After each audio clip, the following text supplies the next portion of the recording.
Hello students. So today we are going to discuss as to how we can do time series analysis and forecasting in Excel.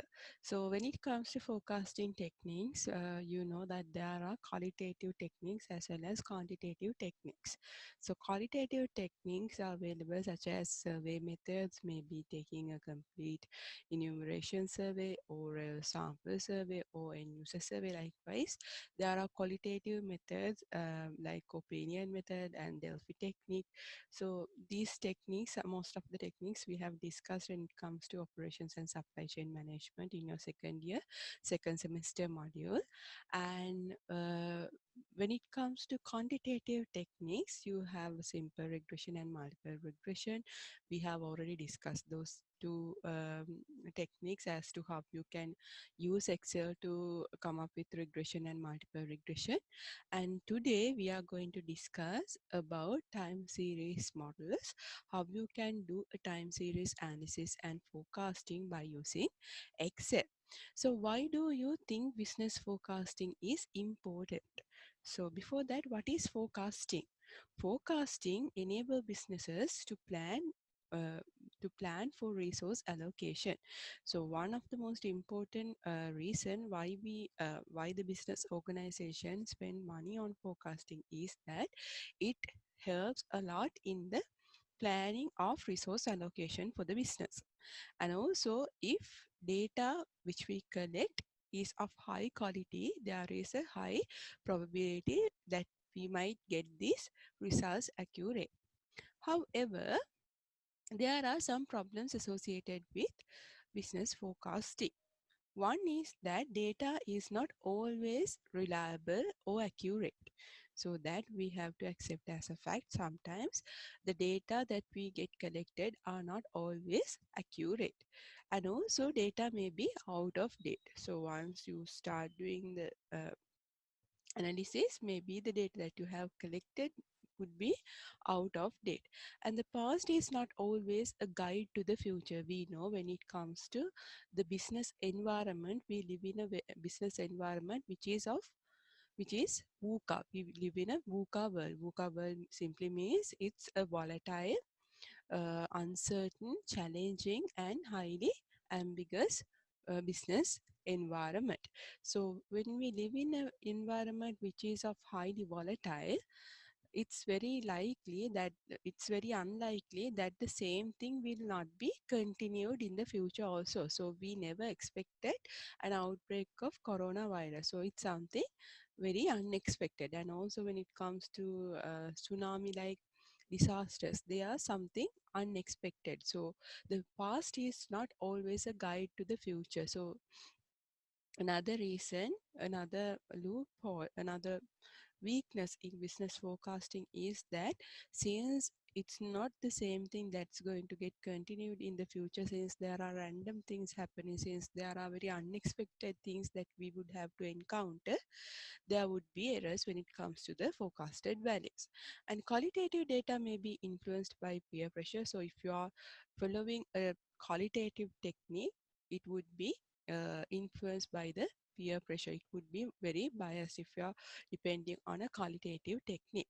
And difficulty of coping with changes to external factors out of the business control. For example, economic policy, political development, and natural disasters. So as I told you before, so there are things that we have to cope up as businesses with much difficulty since they are out of our control.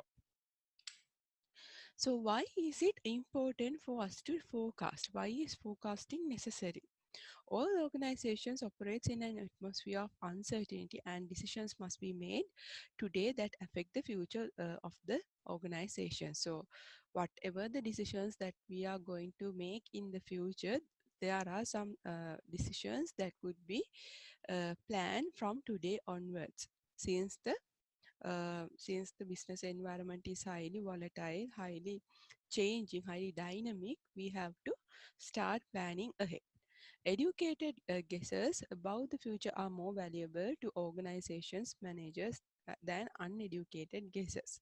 So rather than having an uneducated guess, rather than having a unlogical guess, it's always recommended to have a logical guess, a logical forecasted value.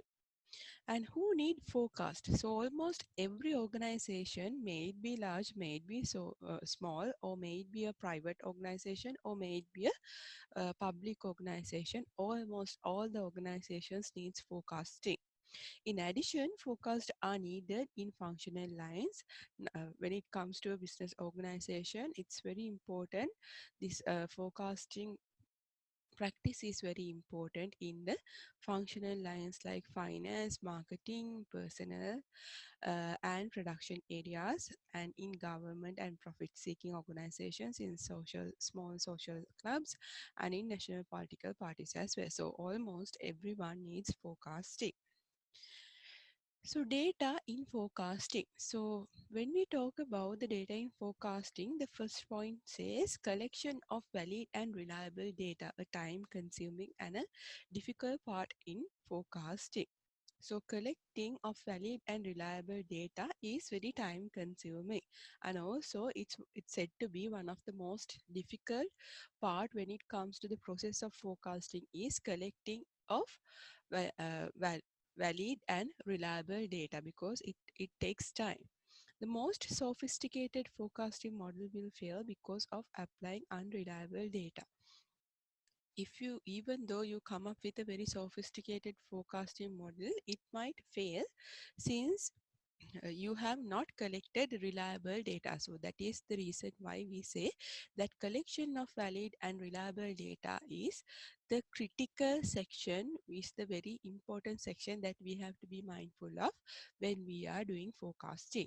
The difficult task facing most forecasters is how to find relevant data that will help solve their specific decision making problems. So another problem that the forecasters encounter is that how they are going to find the relevant data with regards to the uh, process in which they are going to make their decision.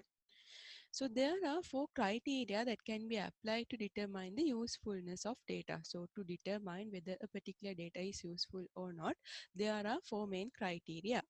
Data should be reliable and accurate. The first and foremost point is that your data has to be reliable and accurate.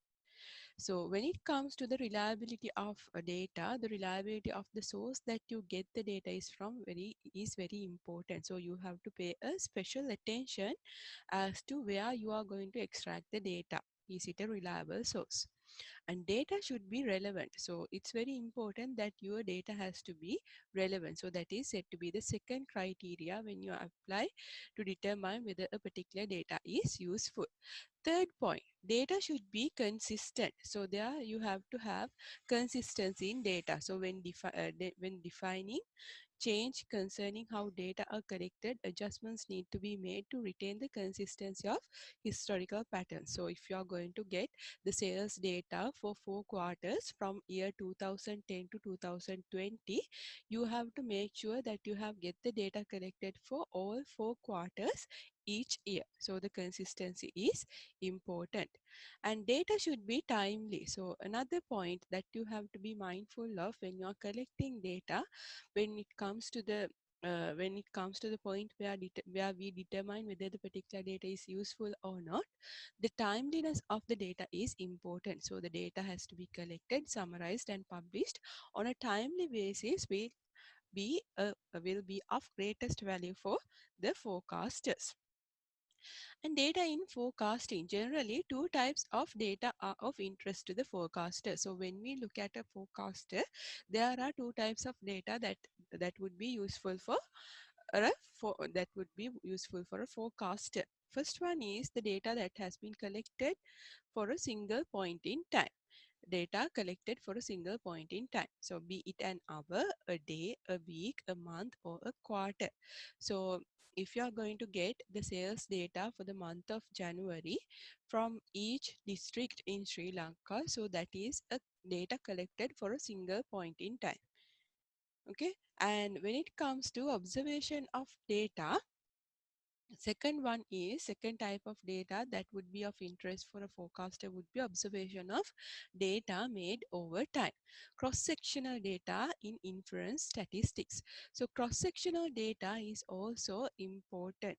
So when it comes to observation of data made over a time, for example, from year 2010 to 2020, what has been the sales value of Nestle FMCG products from year 2010 to 2020. So we are going to take the data for each quarter. So that means you are going to get the data collected for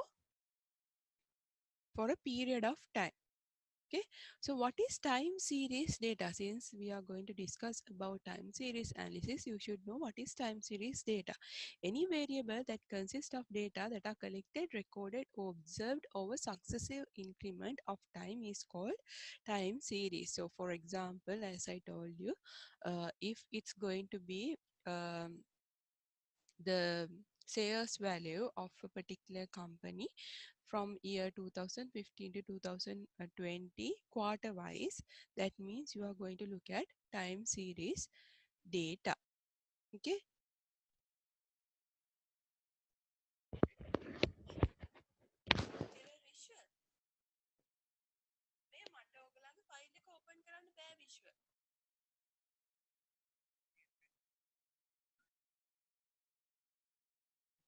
මගේ Windows 2007 තියෙන විශ්ව මොකද මගේ laptop එක මේවා වුණා crash වුණා මම දැන් මගේ මේ PC 2007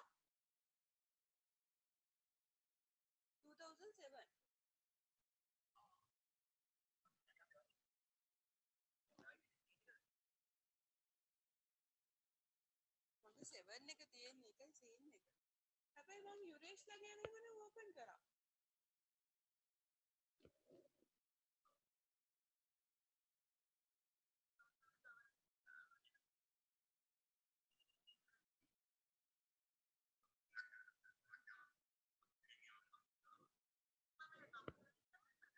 ඔව් එවන්නකෝ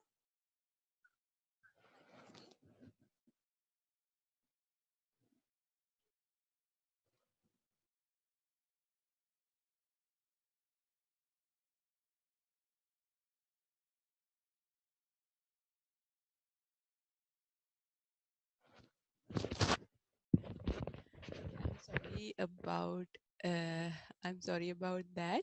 So we have been discussing what is data in forecasting. Uh, then time series is a set of values which occur sequentially in time, numerical data obtained at a regular time intervals. This is a technique used for the purpose of monitoring the variation of a variable over a time period. We try to identify the relationship between particular variable and time. So here I have discussed in detail as to what is a time series, and I have given some points on that. So you can read it and understand. So some of the examples for time series data is also given.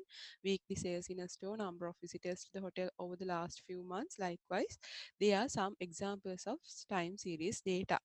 So now have we are going to do only one practice question, so you have to keep on practicing this question, and I'm going to give you a self study for you to do it on your own. This particular time series is quite a lengthy lesson, so I'm going to discuss the practice question also in three separate videos, so you have to watch them in a sequential manner. All right, so we'll be meeting with regards to the practice question in our next video. I hope the basics is understood as to the introduction to the lecture is understood. So we'll go directly to the practice question now.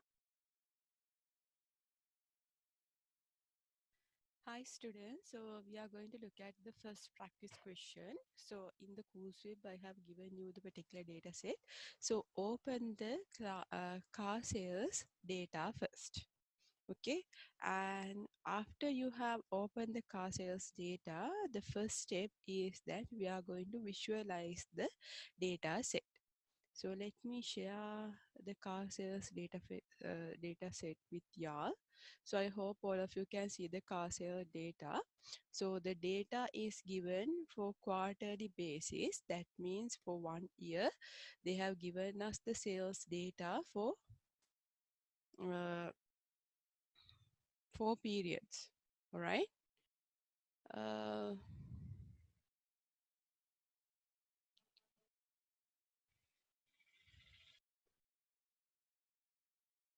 so uh, this is the car sales data. So as you all can see, per year, the car sales data is given for 4 times. That means it's given quarterly basis. So the first point, so is that first step is that we are going to visualize the data set. So in order to visualize the data set, go to insert and choose this particular chart, line with markers. So when you choose line with markers, by default, Excel gives us this particular chart, this particular output. So now we are going to choose the data set. We are going to remove everything given in this chart. So in order to do that, go to design and go to select data. So here we are going to first of all remove everything.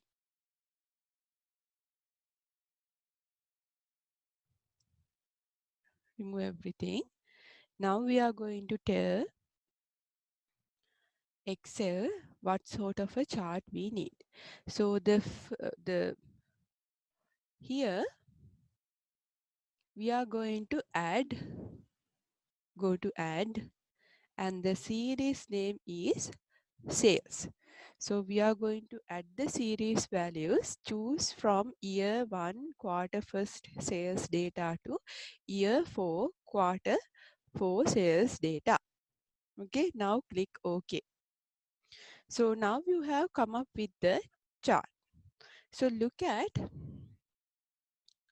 uh, here we have sales thousands. Its sales are given in thousands, and this side we have the sales data, and to this side we need to have the time period. That means year 1 quarter 1, year 1 quarter 2. So the reason is because when we look at the x-axis, we can't uh, at once say what does this value 6 means. So value 6 simply means that year 2 quarter 2 data. So here we have year 2 quarter 2 data. So rather than having it understood from a chart like this, it's more clear if we have the x-axis renamed as year 1 quarter 1 as such. Okay, so in order to do that, go to select data. So go to horizontal category. So go here. So here as the horizontal axis label range, choose this label. Okay.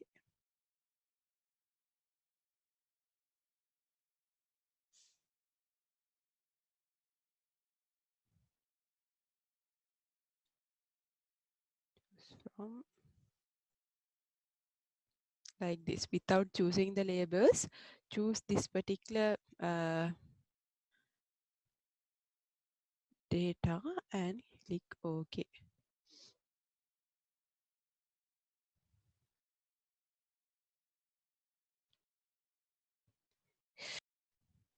All right. So I hope you can see the screen.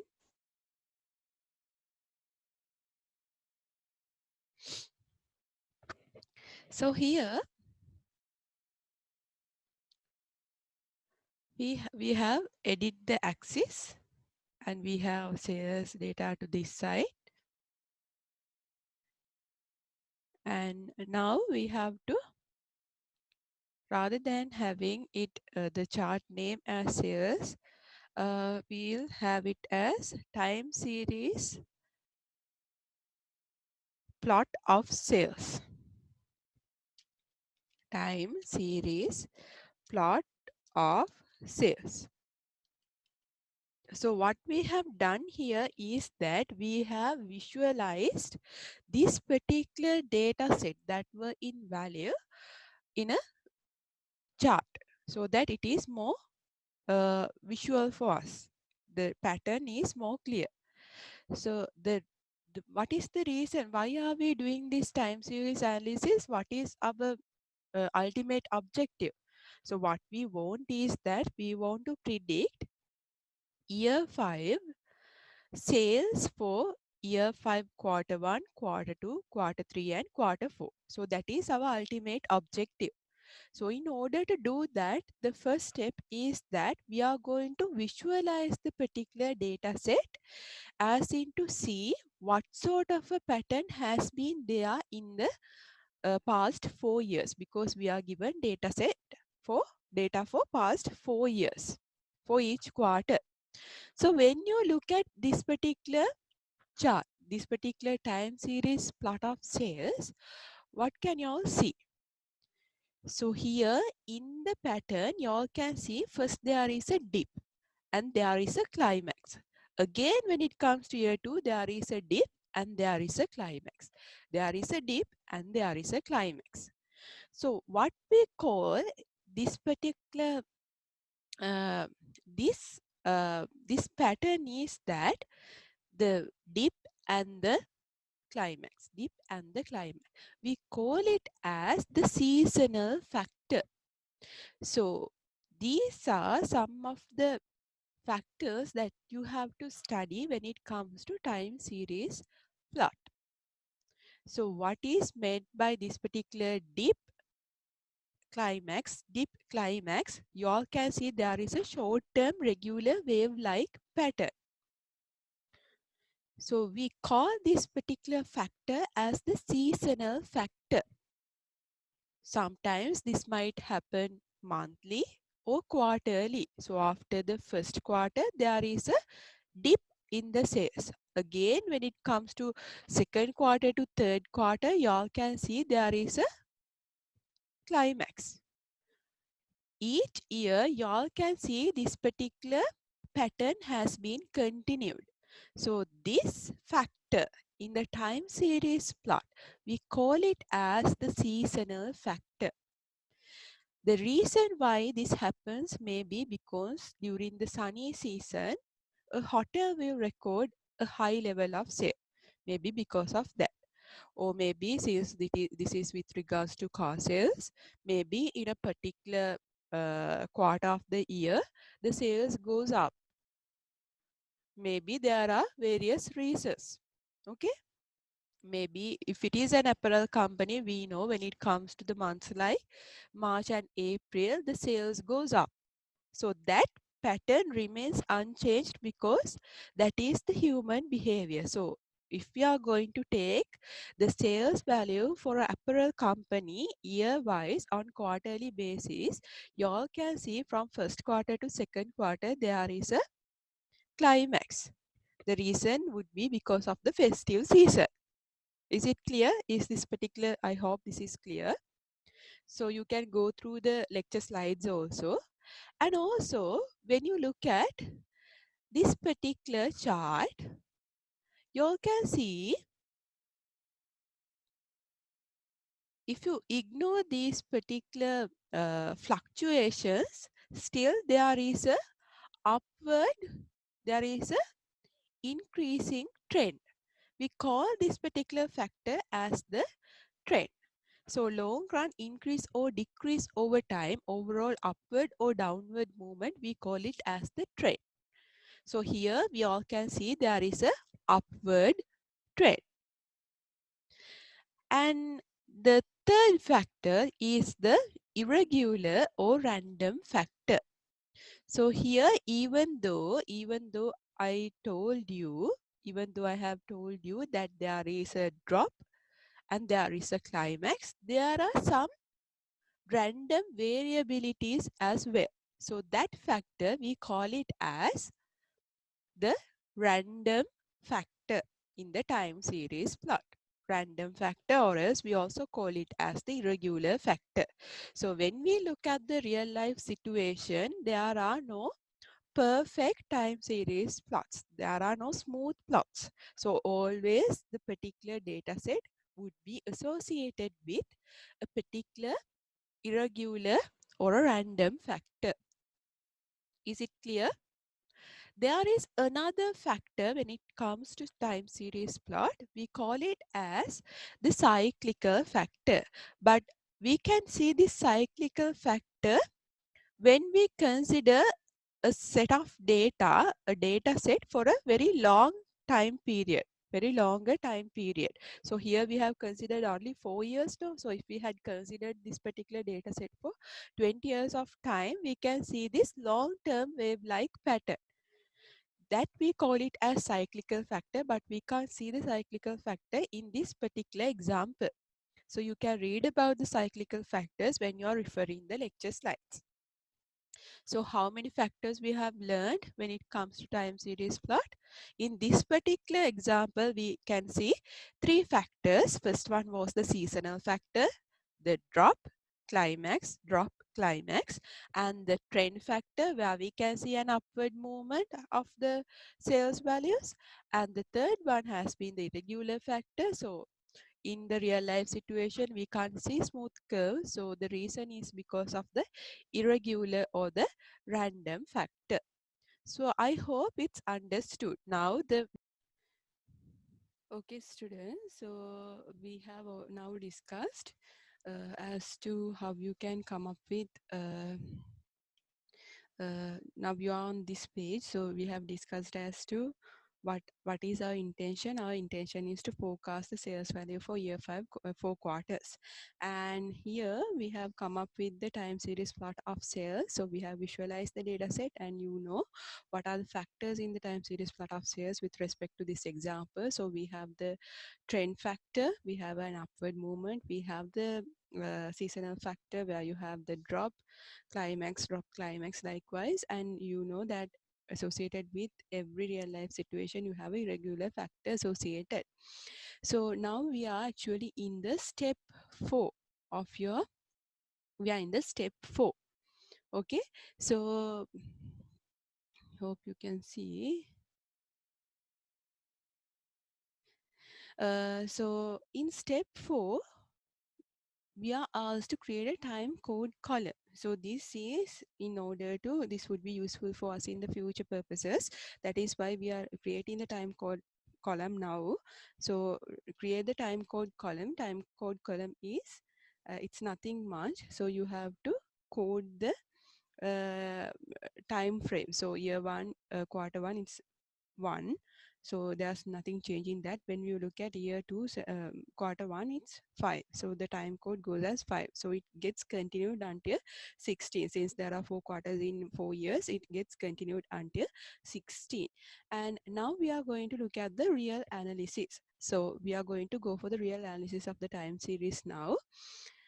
In the column next to sales, we are going to have this moving averages column. So moving averages, what we are trying to do now is that you are going to smooth the sales data where you have these seasonal factors and irregular factors. So you are going to smoothen the data.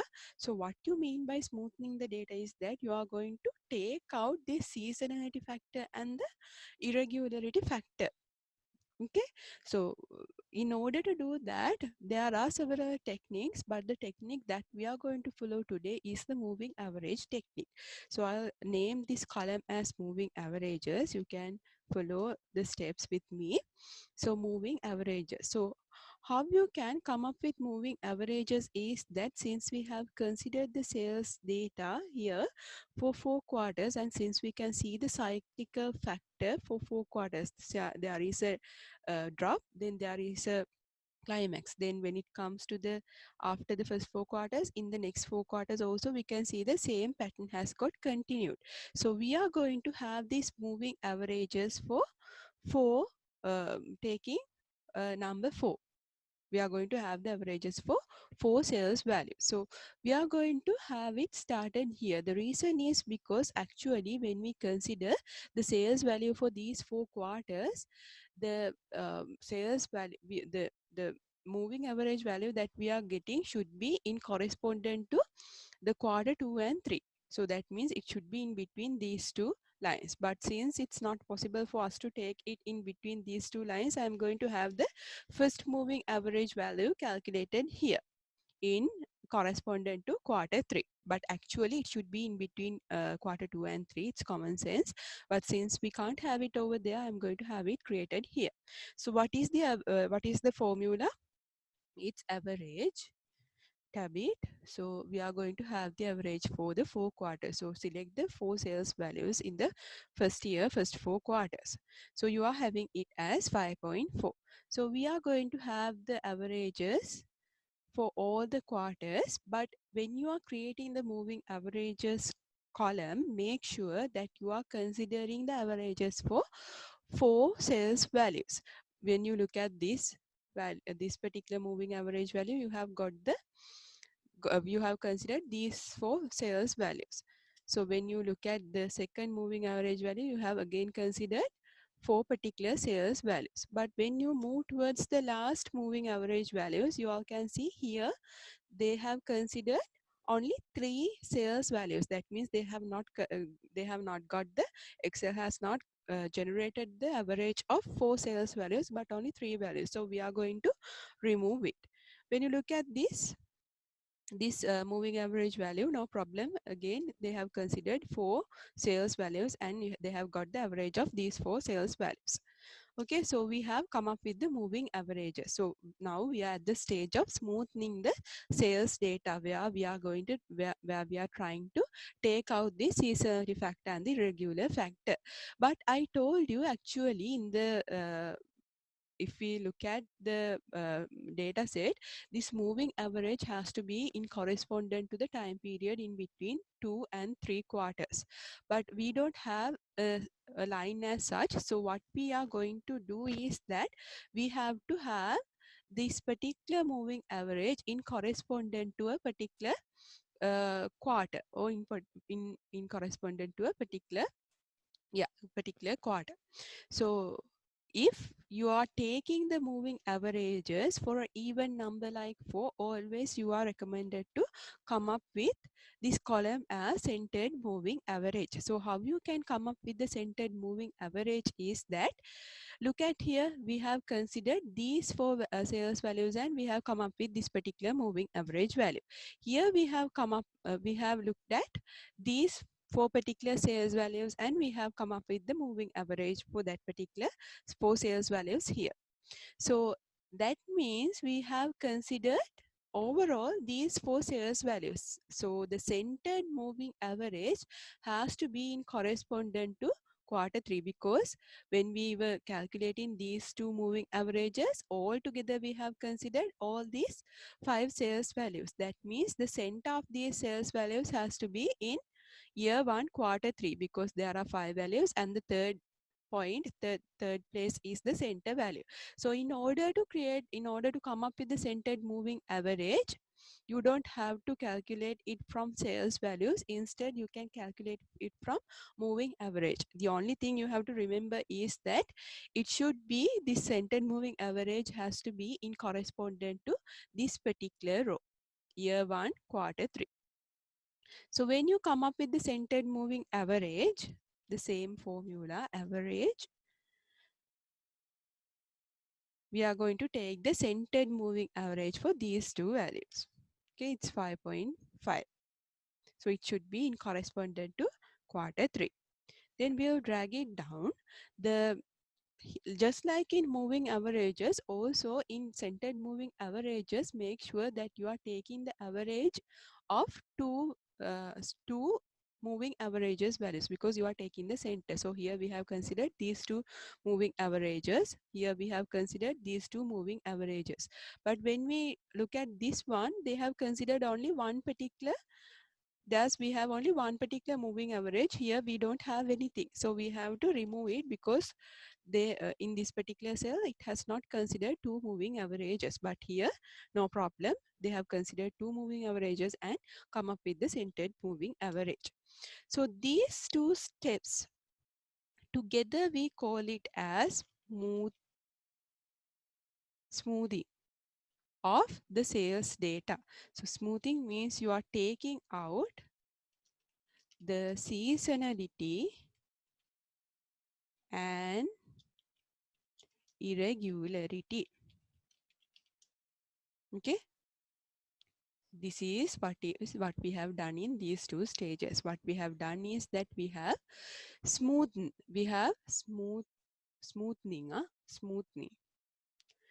smoothened the sales data. Is it clear? I hope it's clear. Now we have to plot the centered moving average in the same time series plot of sales. So in order to plot the centered moving averages, select the particular chart and go to design. In design, go to select data. So here we have previously plotted the sales values here. So now we are going to add the centered moving averages. So select the series name as centered moving averages, and what are the series values here? So you have values from here to here, but you have to be mindful of something when you are selecting the series values, because even though there are no values, no centered moving averages in correspondent to year 1 quarter 1 and in correspondent to year 1 quarter 2, uh, when we are calculating centered moving averages, we have considered these particular sales points. We have considered these sales values. Okay, so if you are going to select the series values from here onwards, Excel would treat the centered moving average 5.5 as in correspondent to year 1 quarter 1. So this 5.5 would be plotted here. So that's wrong. So in order to avoid that, make sure when you are selecting the data set, you have to select the time series data from this point to this point onwards. Okay, otherwise you would be getting the plots in wrong places. So be mindful of that. Now we have plotted the centered moving averages in the same time series plot. Now click OK. So you all can see now we have smoothen the data set, smoothen the sales, and we have taken out the seasonality and irregularity factors. So when you have taken out those particular seasonality and irregularity factor, you can see the line here. Okay, I hope it's clear for you all. So in the next video, what we are trying to do is that I'm going to give you an introduction to the next video. So in the next video, what we are trying to do is that we are going to measure as to when it comes to sales, to which extent of this sales is explained by seasonality and irregularity factor. So that we are going to continue in the next part of the video, right? Thank you.